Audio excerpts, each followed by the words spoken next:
سابقہ governor doctor Arshad العباد ایک بار پھر سیاسی سرگرمیوں میں آنے کے لیے تیار ہیں۔ اپنے قرب جوار کے روابط میں گفتگو کرتے ہوئے انہوں نے کہا کہ کس پلیٹ فارم سے سیاسی کردار ادا کرنا چاہتا ہوں اس کا فیصلہ ابھی نہیں کیا۔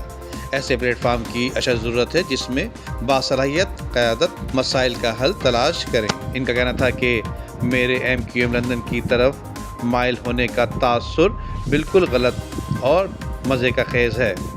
ڈاکٹر ارشد العباد نے کہا کہ 2015 میں بانی MQM بشمول میری جماعت نے مجھ سے لا تعلقی کر لی تھی اور MQM نے مجھ سے لا تعلقی کی تو میں نے بھی ان سے لا تعلق ہو گیا تھا۔ سابق گورنر سندھ کا کہنا تھا کہ اپنے خلاف پروپیگنڈا کرنے والوں سے واقف ہوں، میرے خلاف غلط فہمیاں پھیلانے والے احتیاط سے کام لیں۔ ریم صدیقی، میٹرو 7 پاکستان۔